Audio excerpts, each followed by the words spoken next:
நீ எந்த மாநிலத்தை சேர்ந்தவனாக இருந்தாலும், சிபிஎஸ் ஐபி இன்டர்நேஷனல் சிலபஸ் எந்த பள்ளிகளாக இருந்தாலும் என் தாய்மொழியான தெலுங்கு மொழியை கட்டாயம் நீங்கள் படிக்க வேண்டும் என்று உத்தரவிட்டு இருக்கிறது.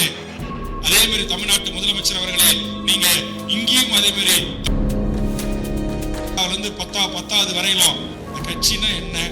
இந்த கட்சி ஒரு சாதிக்கான கட்சியா இல்ல, இந்த கட்சி ஒரு மதத்தை தூக்கி பிடிக்கிற கட்சியா இல்ல, இந்த கட்சி லஞ்ச லாவண்ய ஊழலை ஆதரிக்கிற கட்சியா இல்ல, இந்த கட்சி இந்த நிலத்தில் வாழ்கின்ற அனைத்து தமிழ் சமூகத்தின் உறவுகளுக்கும் அவரவர்களின் எண்ணிக்கைக்கு ஏற்றவாறு போராடுகின்ற கட்சி. 150 பேரும் நாம என்ன சாதி, என்ன மதம், எந்த கட்சி, இதுல இருந்து இவர்கிட்ட போறோம், இதையெல்லாம் காட்டிலும் நாம் இந்த மண்ணில் தமிழர், தமிழருடைய வாழ்வுரிமை, தமிழருடைய வேலைவாய்ப்பு உரிமை பறிகோவாமல் பாதுகாப்போம்.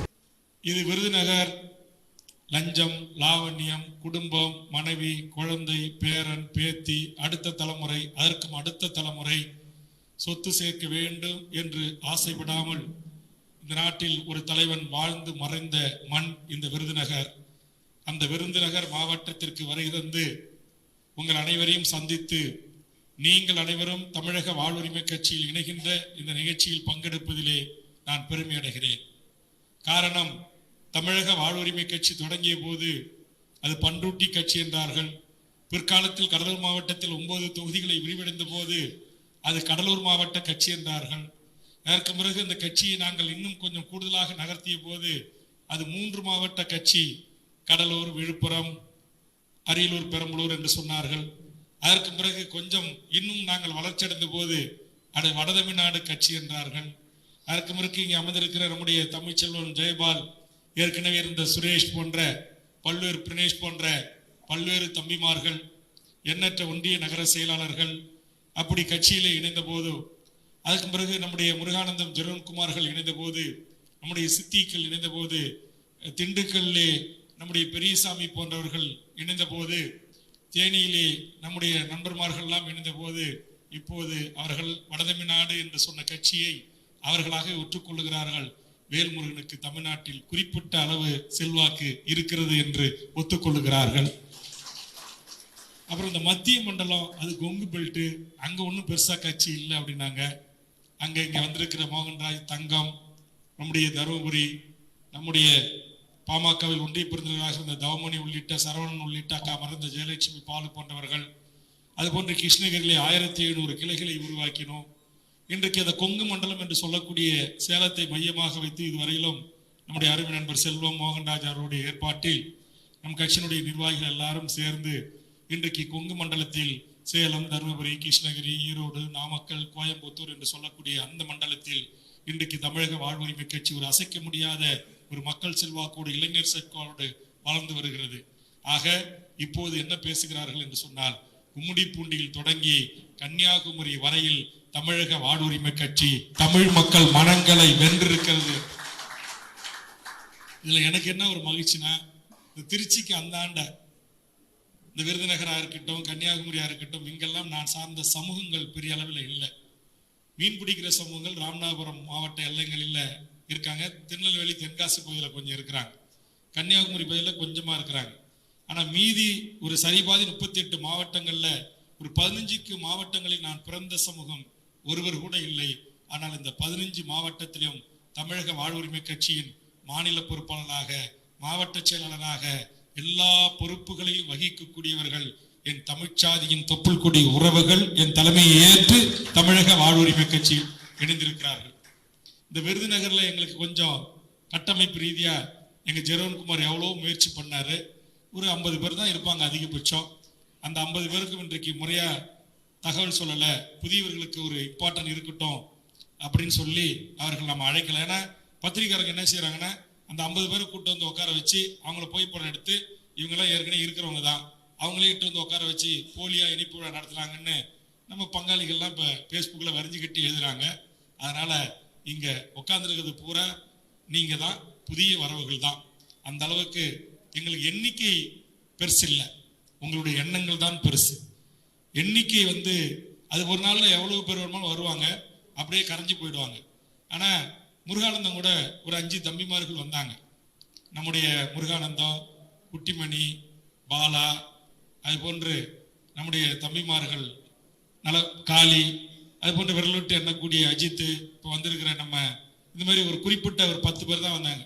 ஆனால் அந்த 10 பேர் நடத்துகிற போராட்டம் தமிழ்நாட்டின் தலைநகரை திரும்பி பார்க்க செய்யும். எங்கள் புதுக்கோட்டை நியாஸ் வந்திருக்கார், அவர் கூட ஒரு 25 பேர் தான் இருப்பாங்க. ஆனால் தமிழ்நாட்டின் தலைப்புச் செய்திகளில் எங்கள் போராட்டம் இடம்பெறும். இங்கே ஜெரோன்குமார் கூட ராமநாதபுரத்தில் அவரு ஒரு மச்சான் அந்தோணி உள்ளிட்ட ஒரு 25 பேர் தான் இருப்பாங்க. ஆனால் ஓடுற ராமேஸ்வரம் எக்ஸ்பிரஸை தண்டவாளத்தில் படுத்து மறிக்கக்கூடிய அந்த மனித உள்ளம், இந்த உறுதியான கோட்பாடு, லட்சியம், கொள்கை, அந்த பிடிப்பின் பால் எண்ணிக்கை பலம் இல்லை என்றாலும் கூட எண்ணத்தில் தமிழர் தலைமைகள் இந்த நாட்டை ஆள வேண்டும், தமிழ் தேசிய சிந்தனை வளர வேண்டும், நாம் வாழ்கின்ற காலத்தில் தனித்தமிழ் ஈழம் என்கிற உலகத்தில் தமிழுக்கென்று ஒரு நாட்டை உருவாக்க வேண்டும் என்று போராடிய அந்த மகத்தான தலைவன் மேதகு வேலுப்பிள்ளை பிரபாகரன் என்கிற அந்த தலைவனை தலைவராக ஏற்றுக்கொண்டு வாழக்கூடியவர்கள் தான் என் பின்னால் இருக்கிறார்கள்.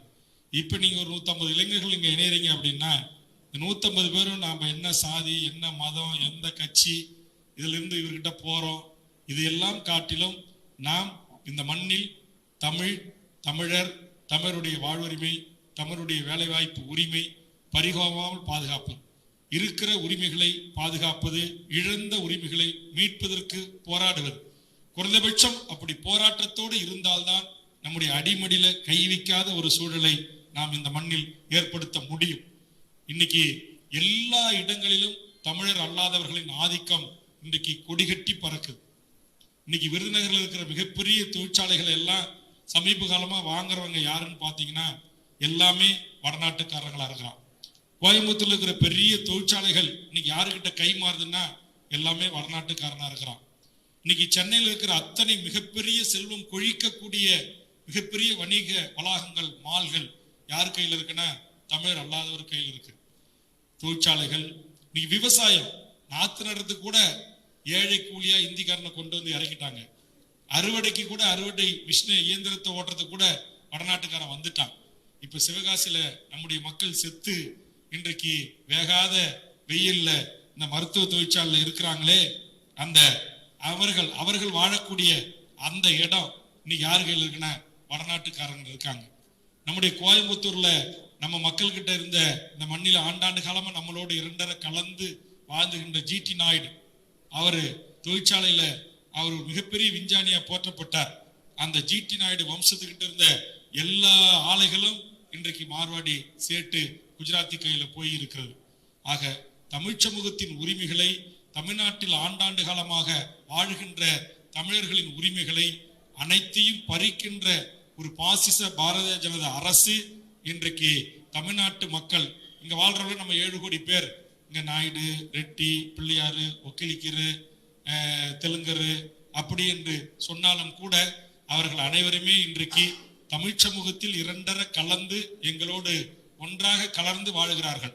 ஆக தமிழ் தேசிய அரசியல் கட்சிகளிலே தமிழக வாழ்வுரிமை கட்சி, பிரிதொரு மொழிவழி தேசிய இன மக்கள், அவர்கள் மொழிவழி மாநிலங்கள் பிரிக்கப்பட்ட பிறகும் இந்த மண்ணிலே 100 ஆண்டு, 200 ஆண்டு, 300 ஆண்டு வாழ்றான் பாருங்க. அவனெல்லாம் நாங்க பிளட் டெஸ்ட் எல்லாம் எடுக்கிறது இல்லை. அவர்களை நாங்கள் தமிழனாக ஏற்கிறோம், எங்க சகோதரனா ஏற்கிறோம். ஆனா அதுல ஒரு சில பேர் எங்களை ஏற்க மறுக்கிறான் என்பது வேறு விஷயம். ஆனால் தமிழக வாழ்வுரிமை கட்சியை பொறுத்த வரையில் இந்த மண்ணில் பன்னெடுங்காலமாக வாழுகின்ற அனைத்து உறவுகளையும் என் சகோதரனாக, என் அண்ணனாக, என் உறவாக நாங்கள் பாவிக்கிறோம். அப்படி பாவித்துதான் இந்த தமிழ்நாட்டில் வாழ்கின்ற 7 கோடி மக்களுக்குமான சாதிவாரி கணக்கெடுப்பை நடத்துங்க. இங்கு வாழ்கின்ற அனைத்து சமூகங்களுக்கும் அவர்களின் சாதிகளுக்கு ஏற்றவாறு அந்த பிள்ளை செல்வங்களுக்கு கல்வி, வேலை வாய்ப்பு உரிமையை வழங்குங்கள் என்று தமிழக வாழ்வுரிமை கட்சி சொல்கிறது. இந்த நாளைக்கு இந்த விருதுநகர் மாவட்டத்துல ஒரு தகவல் தொழில்நுட்ப பூங்கா இருக்கு, ஒரு 10,000 பேர் வேலைக்கு வேணும்னா இங்க உட்கார்ந்து இருக்கிற உங்கள அந்த வேலைக்கு எடுங்கன்னு சொல்றோம். நீங்க ரெட்டியாரா இருங்க, நாயுடா இருங்க, நாடாரா இருங்க, தேவரா இருங்க, கல்லரா இருங்க, மறவரா இருங்க, யாதவரா இருங்க, வன்னீரா இருங்க, பிள்ளைமாரா இருங்க, கோணாரா இருங்க, எங்களுக்கு அதை பற்றி கவலை இல்லை. தமிழக வாழ்வுரிமை கட்சி சொல்லுகிறது, இந்த மண்ணின் மக்களாகிய எமது உறவுகளை அந்த பணிக்கு நீ எடு. நீ ஏண்டா வெளி மாநிலத்திலிருந்து கொண்டு வந்து இங்க இறக்குற? ரயில்வே துறைக்கு ஏண்டா வெளி மாநிலத்திலிருந்து கொண்டாந்து இங்க இறக்குற? இங்க இருக்கிற ஒசூர்ல இருக்கிற டாடா நிறுவனத்துக்கு 10,000 பேரை போட்டிருக்கிறான், ஒருவன் கூட தமிழன் கிடையாது. இங்க இருக்கிற தென்னக ரயில்வேல 5,000 பேர் அப்ரண்டிஸ் பண்ணி கெடுக்கிறான், ஒருவன் கூட இங்க உட்கார்ந்து இருக்கிற உங்களில் ஒருவன் கிடையாது. ஆக உங்களில் ஒருவருக்கு அந்த பணி கிடைப்பதற்கு, அந்த வேலை கிடைப்பதற்கு தமிழ்நாட்டில் சமரசமற்று 13 ஆண்டு காலம் போராட்டத்தில் இருக்கிற ஒரு அரசியல் கட்சி தான் தமிழக வாழ்வுரிமை கட்சி என்பதை எனது உறவுகளாகிய நீங்கள் புரிந்து கொள்ள வேண்டும். ஏதோ இங்க முருகானந்தன் கூப்பிட்டாரு, ஜெரோன்குமார் கூப்பிட்டாரு, அல்லது இங்க இருக்கிற தம்பி சுரேஷ் நரேஷன் கூப்பிட்டாங்க, நாங்க வந்து உட்கார்ந்தோம், மப்ளரை போட்டாங்க, போட்டுக்கிட்டோம், போனோம்னு இருக்கக்கூடாது. இந்த கட்சினா என்ன? இந்த கட்சி ஒரு சாதிக்கான கட்சியா இல்ல. இந்த கட்சி ஒரு மதத்தை தூக்கி பிடிக்கிற கட்சியா இல்ல. இந்த கட்சி லஞ்ச லாவண்ய ஊழலை ஆதரிக்கிற கட்சியா இல்ல. இந்த கட்சி இந்த நிலத்தில் வாழ்கின்ற அனைத்து தமிழ் சமூகத்தின் உறவுகளுக்கும் அவரவர்களின் எண்ணிக்கைக்கு ஏற்றவாறு சமூக நீதி கிடைக்க வேண்டும் என்று போராடுகின்ற கட்சி. இங்கே சுப உதயகுமாரன் வந்திருக்கிறார் என்று சொன்னால் இங்கே மாசில்லாத, மண் மாசுபடாமல் மலட்டாகாமல் பாதுகாக்க வேண்டும் என்கிற வேட்கை அவருக்கு இருக்கிறது. இங்க இருக்கிற கூடங்குளம் அணு உலை போன்று நாளைக்கு ஒண்ணு இல்ல, சீனாவுக்கோ அமெரிக்காவுக்கோ நமக்கோ ஒரு சண்டை வந்துச்சுன்னு வச்சுக்க, பாகிஸ்தானுக்கு ஒரே ஒரு அணுகுண்டை கொண்டு வந்து நம்ம கூடங்குளம் அணு உலையில போட்டான பாதி தென் தமிழ்நாடு இருக்காது. அதற்குத்தான் போராடுகிறார். அங்கிருக்கிற கழிவுகளை அங்கேயே புதைக்கிறான். அது என்னைக்கு வேண்டுமானாலும் இந்த மண்ணின் மக்களை ஆண்மையற்றவர்களாக, மலட்டுத்தன்மையற்றவர்களாக மாற்றும். இன்றைக்கு நம்முடைய விவசாய நிலைமை மலடாக மாறி இருக்கிற காரணத்தினால் அதில் உற்பத்தி செய்யப்படுகின்ற காய்கறிகள், பயிர் வகைகள், அரிசி வகைகளை கூட உண்ணுகின்ற நமக்கு குழந்தை பேர் நாளுக்கு நாள் குறைந்து கொண்டிருக்கிறது. இன்றைக்கு மாசு அதிகரித்துக் கொண்டிருக்கிறது. இன்றைக்கு ஆறுகளிலும் கடல்களிலும் கழிவுகளை, கெமிக்கல் நிறுவனத்துடைய கழிவுகளை கொண்டு போய் கலக்கிறான். என் மீனவர்கள் மீன் பிடிக்கின்ற போது அந்த வலையில் வந்து மாட்டுகிற மீன்களை நாம் எடுத்து பரிசோதனை செய்தால் அந்த மீனே நஞ்சு மீனாக மாறி இருக்கிற அவலம் நாளுக்கு நாள் அதிகரித்துக் கொண்டிருக்கிறது. கடல்வாழ் உயிரினங்கள் செத்து மடிகின்றன. ஆக பெரும் கார்பெட், பெரும் முதலாளிகளுடைய பண ஆசைக்காக, பண தேவைக்காக என் மண்ணின் வளத்தை கெடுப்பதை எதிர்க்கின்ற ஒரு போராளி இன்றைக்கு தமிழக வாழ்வுரிமை கட்சியில் இணைந்திருக்கிறார். எண்ணற்ற தமிழ் தேசிய ஆளுமைகள் இணைந்து வருகிறார்கள். சமூக செயல்பாட்டாளர்கள் இணைந்து வருகிறார்கள். அரசியலில் எஞ்சம், லாவண்யம், சாதி, மதம் அற்ற உண்மையான ஒரு மாற்று அரசியல் இந்த மண்ணில் வேண்டும் என்று விரும்பக்கூடிய கல்லூரி மாணவர்கள், பேராசிரியர் பெருமக்கள் இணைந்து வருகிறார்கள். நஞ்சில்லாத உணவு, கடல் இல்லாத வாழ்க்கை கிடைக்கப்பெற வேண்டும் என்று விரும்பக்கூடிய சுற்றுச்சூழல் அமைப்பினர் ஐயா நம்மாழ்வாரை தலைவராக ஏற்றுக்கொண்டு இந்த மண்ணில் களமாடக்கூடிய இன்றைக்கு பசுமை விவசாயிகள் நம்மை ஆதரிக்க தொடங்கி இருக்கிறார்கள். அதுபோன்ற ஐயா சகாயம் போன்றவர்கள், லஞ்சம் லாவணியம் கூடாது என்று சொல்லக்கூடியவர்களின் கீழ் பணியாற்றிய அரசியல் ஆர்வமுள்ள இளைஞர்கள் நம்மை ஒரு மாரல் சப்போர்ட்டாக இன்னைக்கு இருக்கிற தமிழ்நாட்டு அரசியல் கட்சிகளில் நாங்கள் உங்களை ஆதரிக்கிறோம் என்று முன் வந்திருக்கிறார்கள். ஆக இது எல்லாம் எதற்காக நான் சொல்லுகிறேன் என்று சொன்னால், ஏதோ உங்கள் நண்பர்கள் அழைத்தார்கள், வந்தோம், அமர்ந்தோம், ஒரு புகைப்படம் எடுத்தோம் என்று இல்லாமல் இந்த மண்ணில் நமக்காக மறுக்கப்படுகின்ற வேலை வாய்ப்பு உரிமை, நமக்கு கிடைக்க வேண்டிய மெடிக்கல் காலேஜில் தமிழ்நாட்டில் ஒரு 3000 இடங்கள் இருக்கிறது என்றால் அவன் எந்த சாதியோ, எந்த மதமோ, எந்த மொழி வழி சிறுபான்மையினரோ, இந்த தமிழ்நாட்டு பிள்ளை செல்வங்கள் தமிழ்நாட்டில் வாழக்கூடிய நமக்கு கிடைக்க வேண்டிய இடங்களை 2000 மைலுக்கும் அப்பால் இருந்து வட இந்தியர்கள் வந்து இங்க இருக்கிற கன்னியாகுமரி மெடிக்கல் காலேஜ்ல 100 இடத்துல 50 இடத்துல அவன் இருக்கிறானே, அதை நாம் எதிர்க்கிறோம். நீ பீகார்ல 100% இடத்தை அவனுக்கே கொடு, உத்தரப்பிரதேசல 100% இடத்தை அவனுக்கே கொடு, இங்க இருக்கிற ஒன்றிய அரசு ஆயக்கர் பவுன்ல 1000 பதவி எடுக்கிறியா, என் தமிழனுக்கு கொடு, ஒரு 10% ஆல் இந்தியா அளவுல எல்லாருக்கும் ஒரு இடம் கொடு, வேண்டாங்க. ஆனா இங்க என்ன நடக்குதுன்னா 90% வடநாட்டுக்காரனோ உள்ளூர்காரனுக்கு 10% கொடுக்கிற முறைமையை நாம் எதிர்க்கிறோம். கல்வியில் அப்படி கொடுன்ற எல்லாத்திலையும் நீட்டை கொண்டு வரா, கேட்டை கொண்டு வரா. எதுக்கு? இங்க உட்கார்ந்து இருக்கிற இந்த மண்ணில் வாழக்கூடிய இந்த மண்ணின் பூர்வீகுடி மக்கள் நாம் நம்முடைய பிள்ளை செல்வங்கள் இன்றைக்கு MD, MS, radiology, gynaecology, heart specialist என்று சொல்லக்கூடிய படிப்பு படிக்கிற இடங்கள் எல்லாம் நம்முடைய வரிப்பணத்திலே பேராசிரியர்களை நியமித்து மருத்துவக் கல்லூரிகளை கட்டி நாம் சம்பளம் கொடுத்து இங்க இருக்குது. இங்க இருந்து பீகார்ல இருந்து, உத்தரப்பிரதேச, ராஜஸ்தான்ல இருந்து வர ஆல் இந்தியா நீட்ல நான் தேர்வு பெற்றுட்டேன்னு சொல்லி நம்முடைய தமிழ்நாட்டில் இருக்கிற வரிப்பணத்துல இயங்குற மருத்துவக் கல்லூரிகள்ல சரிபாதி 50 இடங்களை அவன் அபகரித்துக் கொள்ளுகிறான். இந்த முறையை நாம் எதிர்க்கிறோம். அதே போன்றுதான் அரசு வேலைகளில் அவன் அபகரித்துக் கொள்ளுகிறான். இதை நாம் எதிர்க்கிறோம். நீ உத்தரப்பிரதேச இருக்கிற சென்ட்ரல் கவர்மெண்ட் ஜாப்ல உத்தரப்பிரதேசக்காரனுக்கு 100%க்கு 90% பேர் கொடு, பீகார்ல இருக்கிற அரசு மாநில பதவிகளை 100% பீகாருக்கே கொடு. அதே மாதிரிதான் தமிழ்நாட்டில் நாங்க சொல்றோம், தமிழ்நாட்டு மாநில அரசு பதவிகளை 100% எங்கள் தமிழர்களுக்கே கொடுங்க. இங்க இருக்கிற ஒன்றிய அரசு பதவிகளை 90% என் மண்ணின் மக்களாகிய என் தமிழ்நாட்டு மக்களுக்கே கொடுங்க, என் தமிழர்களுக்கே கொடுங்க அப்படின்னு நாங்க கேட்கிறோம். ஆனா தமிழ்நாட்டை ஆண்ட அரசுகள் செய்கிற அட்டூழியம் தெரியுமா உங்களுக்கு? கடந்த கால அதிமுக ஆட்சியில சட்டம் போட்டு வச்சிருந்தான். என்ன சட்டம் தெரியுமா? இந்தியாவை சேர்ந்த எவர் வேண்டுமானாலும் தமிழ்நாட்டு அரசு பதவிகளை அபகரித்துக் கொள்ளலாம். அவங்களுக்கு தமிழ் எழுத படிக்க பேச தெரியணும்னு அவசியமே இல்லை. அவங்க நாங்க வைக்கிற ஒரு டெஸ்ட் வைப்போம், அதுல எழுதி பாஸ் பண்ணா போதும் அப்படின்னு சொல்லி அந்த பாஸ் போடுவதற்கு பணத்தை வாங்கி கொண்டு போட்டு எல்லா பதவிகளையும் வடநாட்டுக்காரர்கள் நிரப்பி கொண்டிருந்தான். அதை தடுத்து நிறுத்தி தட்டி கேட்டு என் தமிழ்நாட்டை சேர்ந்த இளைஞர்களுக்கு மட்டும்தான் வேலை கொடுக்க வேண்டும் என்று ஒரு சட்ட திருத்தத்தை முழுவதுமாக நிறைவேற்றுவதற்காக சட்டமன்றத்தில் போராடிய கட்சி தமிழக நேரத்தில் பெருமையோடு நான் பதிவு செய்கிறேன். நான் மட்டும் அதை கண்டுபிடித்து அப்படி ஒரு சட்ட திருத்தம் கொண்டு வரலன்னா இன்னைக்கு விஓல தொடங்கி சீஃப் செக்ரட்டரி வரையிலும், சாதாரண கான்ஸ்டபிள்ல தொடங்கி டிஜிபி வரையிலும், இன்னும் 25 ஆண்டு காலம் குரூப் 1ல இருந்து குரூப் 4 வரையிலும் எல்லா பதவிகளிலும் வடநாட்டுக்காரனை அமரக்கூடிய அளவுக்கு கதவுகளை திறந்து விட்ட அரச எதிர்த்து கேள்வி கேட்டு போராடி இன்றைக்கு அதில் ஒரு சிறு மாற்றம் செய்திருக்கிறேன். இன்னும் முழுவதுமாக எனது கோரிக்கை ஏற்கவில்லை. தமிழ்நாட்டை தாயகமாக கொண்டவர்களை, தாய்மொழி தமிழாக கொண்டவர்களை, தமிழ் எழுத படிக்க பேச தெரிந்தவர்களை, தமிழில் 40 மதிப்பெண்கள் தேர்ச்சி பெற்றவர்களை என்று நான் சொன்னேன். ஆனா அதுல எல்லாத்தையும் விட்டுட்டு தேர்வுல 40 மதிப்பெண் போட்டா போதும், பாஸ் பண்ணா அவங்களை யாரா இருந்தாலும் வேலைக்கு வச்சுக்கிறேன் இருக்காங்க. இன்னும் நான் சொன்ன அந்த உத்தரவு ரத்து செய்யப்படாமல் இருக்கிறது. அதைத்தான் நேற்றைய முன்தினம் சட்டமன்றத்தில் கேட்டேன். சிலர் கோபித்துக் கொள்ளுகிறார்கள். சாதிவாரி கணக்கெடுப்பை நடத்துங்கள் என்று சொன்னேன், கோபித்துக் கொள்ளுகிறார்கள். அதோடு மட்டுமல்ல, தெலுங்கானாவிலே இன்னைக்கு தெலுங்கானா அரசு உத்தரவிட்டிருக்கிறது மிக தெளிவாக. நீ எந்த மாநிலத்தை சேர்ந்தவனாக இருந்தாலும், சிபிஎஸ் ஐபி இன்டர்நேஷனல் சிலபஸ் எந்த பள்ளிகளாக இருந்தாலும் என் தாய்மொழியான தெலுங்கு மொழியை கட்டாயம் நீங்கள் படிக்க வேண்டும் என்று உத்தரவிட்டிருக்கிறது. அதே மாதிரி தமிழ்நாட்டு முதலமைச்சர் அவர்களே, நீங்க இங்கேயும் அதே மாதிரி தமிழை நீங்கள் அனைவரும் படிக்க வேண்டும். 1ஆவதுல இருந்து 10வது வரையிலும். அப்புறம் உலகத்தில் இருக்கிற எல்லா மொழியும் கத்துக்கிட்டோம். அவங்க இந்தியை கத்துக்கிட்டோம், மலையாளம் கத்துக்கிட்டோம், தெலுங்கு கத்துக்கிட்டோம், கன்னடம் கத்துக்கிட்டோம், பிரெஞ்சு கத்துக்கிட்டோம், சைனீஸ் கத்துக்கிட்டோம், ஜாப்பனீஸ் கத்துக்கிட்டோம். எங்களுக்கு எந்த எதிர்ப்பும் இல்லை என்று சொன்னால் அதற்கு நம்மிடத்திலே கோபித்துக் கொள்கிறார்கள். ஆக தமிழக வாழ்வுரிமை கட்சி என்பது இந்த மண்ணில் வாழ்கின்ற அனைத்து மக்களின் வாழ்வுரிமைக்காக, அனைத்து மக்களின் வேலை வாய்ப்பு உரிமைக்காக, அனைவரும் ஏழை பாழை பணக்காரன் வித்தியாசம் பார்க்காமல் அவரவர்களின் எண்ணிக்கைக்கு ஏற்றவாறு அந்தந்த சமூகங்களில் இந்த நாட்டுடைய ஆட்சித் தலைவராக, எஸ்பியாக, நீதிபதியாக உயர்ந்த பதவிகளை வருகின்ற வாய்ப்பை உருவாக்கி தர வேண்டும் என்று கட்சி போராடுகிறது. இன்னைக்கு தமிழ்நாட்டில் 45 உயர்நீதிமன்ற நீதிபதி இருக்காங்கன்னா, இங்க உட்கார்ந்து இருக்கிற யார் வீட்டு பிள்ளைகள் பெரியப்பா சித்தப்பா யாராச்சும் சென்னை உயர்நீதிமன்றத்தில் நீதிபதியா இருக்காங்களா? கை தூக்க முடியுமா? இல்ல உச்ச நீதிமன்றத்தில் நீதிபதியா இருக்காங்களா? இல்ல பார்லிமெண்ட்ல ஒரு 120 செக்ரட்டரிஸ் இருக்கிற அந்த நாட்டை ஆளக்கூடிய பியூரோக்ரசி ஒருவன் உங்க சொந்தக்காரன் அங்க உட்கார்ந்து இருக்கிறானா? 160 நாட்டுக்கு தூதர் இருக்கிறான். ஒருவன் தமிழ்நாட்டில் இருக்கிற 7 கோடி மக்களை உள்ளடக்கிய ஒரு தமிழ் சமூகத்தில் இருந்து 7 கோடி மக்கள் இருந்து ஒருவன் யாராவது விருதுநகரை சேர்ந்தவன் இந்த நாட்டுடைய வெளியுறவுத்துறை செயலாளராக இருக்கிறானா? ஒரு ஜெர்மனிக்கு, ஒரு லண்டனுக்கு, ஒரு கனடாவுக்கு, ஒரு அமெரிக்காவுக்கு தூதரா இருக்கிறானா? இது எல்லாம் இல்லைங்க.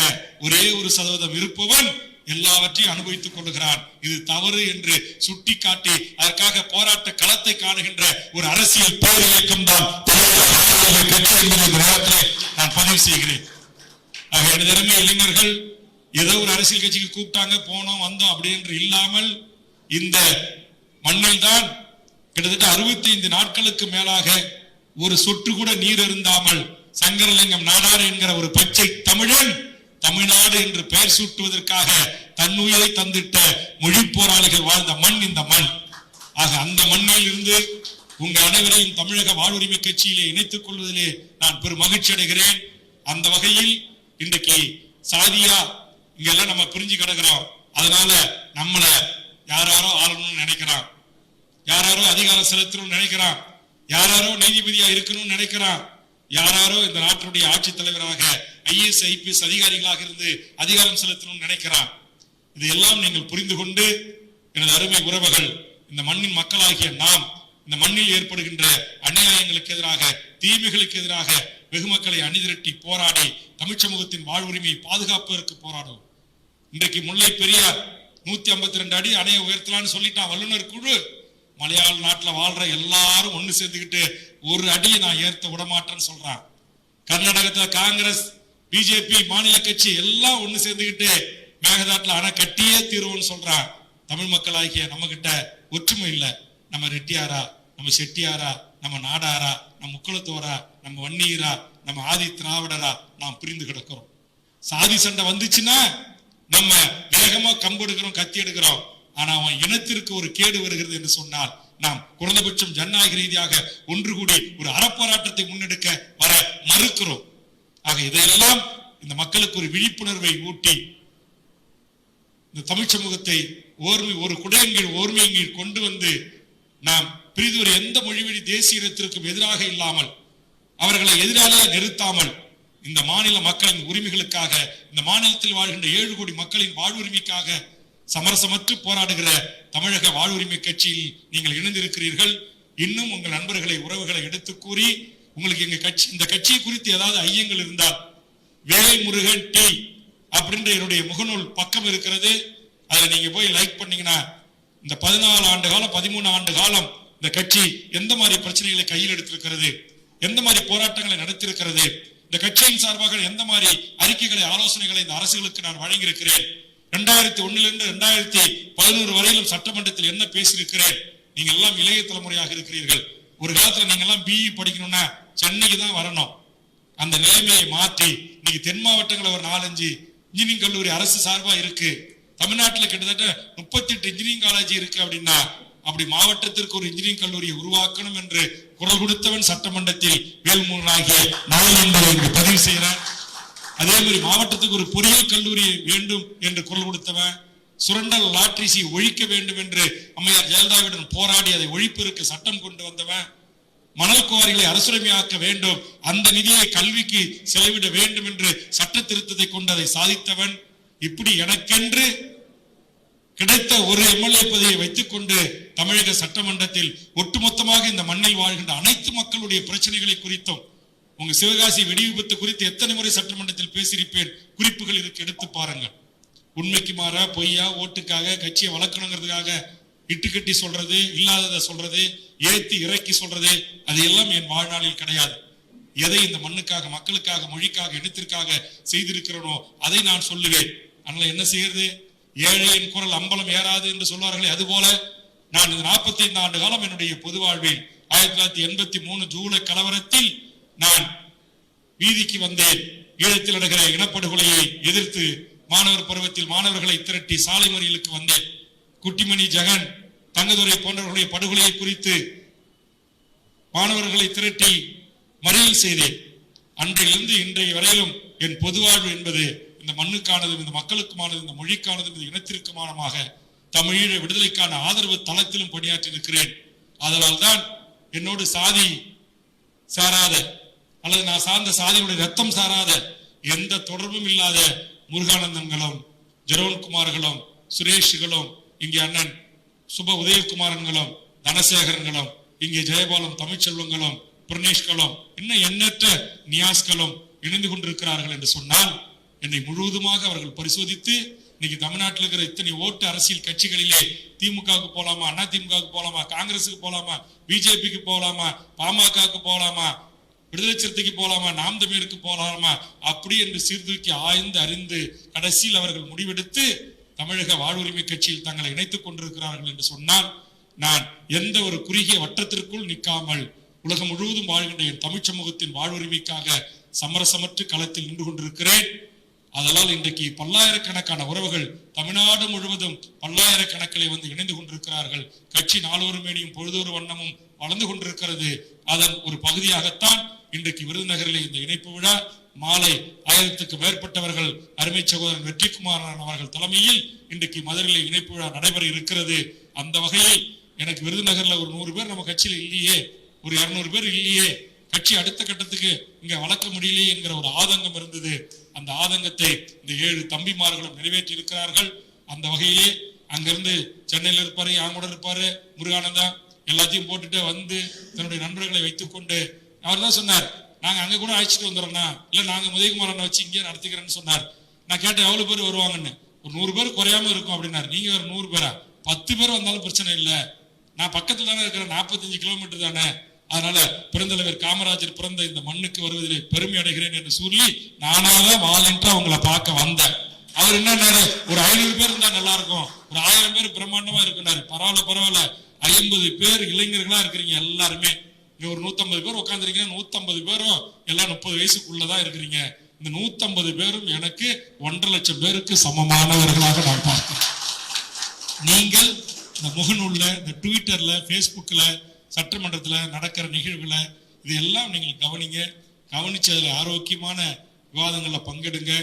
நீங்க இந்த கட்சி கடந்து வந்த பாதையை நீங்க தெரிஞ்சுங்க. நான் சொல்ற இந்த வேல்முருகன் டி என்கிற அந்த பேஜையை போய் லைக் பண்ணி இந்த கட்சி உண்மையிலே என்னென்ன பண்ணிருக்கு அப்படின்றதை தெரிந்து கொண்டு இன்னும் உங்கள் உறவுகளை, நண்பர்களை, வகுப்பு தோழர்களை, கல்லூரி தோழர்களை அழைத்து இந்த கட்சியை பலப்படுத்தி தமிழ் சமூகத்தின் வாழ்வுரிமைக்காக இந்த காசுக்கு வாங்கிட்டு ஓட்டு போடுறது, ஜாதி பார்த்து ஓட்டு போடுறது, மதம் பார்த்து கலவரம் பண்ற கட்சிகளை வளர்க்கிறது, அது எல்லாம் இல்லாமல் உங்களுக்காக இன்றைக்கு போராட்ட களமே ஒரு கூட்டு முயற்சியாக, ஒரு கூட்டு தலைமையாக இன்றைக்கு தமிழக வாழ்வுரிமை கட்சி தன்னை இன்றைக்கு உருமாற்றி மிக விரைவில் மிகப்பெரிய போராட்டங்களை எல்லாம் இந்த மண்ணுக்கும் மக்களுக்குமான பிரச்சனைகளை குறித்து எடுக்க இருக்கிறோம். அதில் விருதுநகர் மாவட்டத்தினுடைய பங்களிப்பும் உங்களை போன்ற இளைஞர்களுடைய பங்களிப்பு இருக்க வேண்டும். அதற்கு உங்களுடைய வருகை பேர் உதவியாக இருக்கும் என்பதை இந்த நேரத்தில் தெரிவித்துக் கொண்டு இந்த நிகழ்ச்சியிலே கலந்து கொண்ட உங்கள் அனைவருக்கும், இணைப்புழாக்கு வருகின்ற அனைவருக்கும் என் நெஞ்சார்ந்த நன்றியை கூறி நிறைவு செய்கிறேன். நன்றி, வணக்கம்.